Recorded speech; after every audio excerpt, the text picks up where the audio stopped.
A group of Melbourne neighbours have taken the concept of neighbourhood watch up a notch. They've installed their own network of CCTV cameras to protect their homes from crime on what could be Australia's safest street.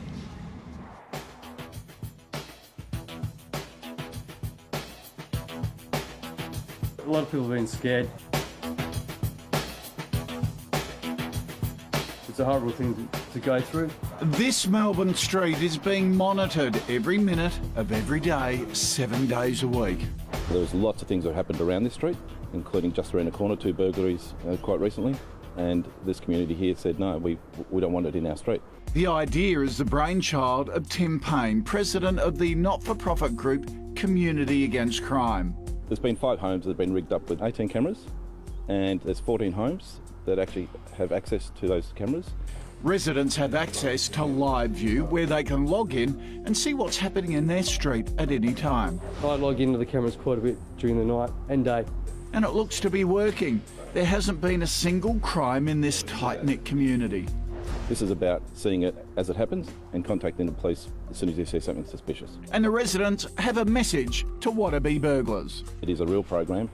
There are real people in this community that use that program, and you will be caught. Interesting, isn't it? Joining us is the man behind the CCTV street, Tim Payne, along with some of the other residents. Where did the idea initially come from? Good morning. How are we this morning? We're good. Talk us through this. Yeah, I was contacted by a local resident, Tom Creek, a couple of months ago, just asking for assistance because they wanted to be proactive and not reactive to crime. So I approached Swann and Amplimesh and Strongox, which is some companies that helped me put the program together. Okay, so you're Novatech, are you? So. No, I work for a living. I work at Melbourne Airport as a normal job, but okay. We're all volunteers. We're all volunteers here. So you have 18 cameras. Well, yes. Is that going a bit overboard?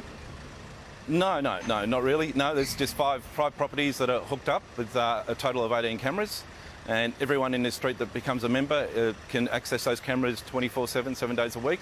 It's called a live view system, rather than relying on after the fact. What normally happens is when a crime happens, the police will ask for footage, and it's after the fact. This is before the fact. So if you hear a noise at 3 o'clock in the morning because someone's kicked someone's door in, you could just click on the cameras and have a look and see what's going on in your street and contact police, rather than wait till the next day to say, hey, a neighbour was broken into. So who's paying for it, and is it expensive? No, look, it's $400 per household, but in this particular case, because of all the sponsorship we had from Amplimesh and Swann and Strongox, this came to $232.50 for each household, so it's pretty cheap. See, I've just finished a great book called The Circle, a fictional book where a neighbourhood did this, and you could sit on your computer and it would facially recognise locals and they'd be in green, and anyone who didn't live in the neighbourhood would be in red and would be suspicious and you could track them. Is that the next step? Well, no, look, no, not for us. The next step is we're putting in a number plate recognition camera and software. So that's going to be, that'll be after the fact. That's another...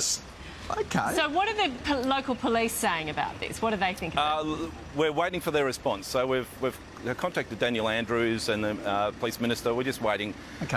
But as most people would know, it could be a while before they get back to us.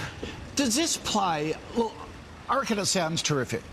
But does this play on people's fears? Because the statistics show crime is on the decrease. The only crime that's really increasing a lot is domestic violence, but it's people you know. Yep, and this system is fantastic for domestic violence. If you were to move into an area that had this program and you had an AVO out on somebody, you're gonna have evidence of that person breaking the AVO. So again, that's going to be fantastic. And that's what's going to put that person away for breaking the AVO. In this neighbourhood here, it's actually made everyone feel more comfortable. They feel safer because it only takes one person once a day to check on the cameras, and effectively they're watching it 24/7. They just check, and it's already worked once here, so it's been fantastic. All right. Okay, interesting. Sign of the times, really, isn't it? Thank you, Tim. Thanks, everyone. Yeah, thank you.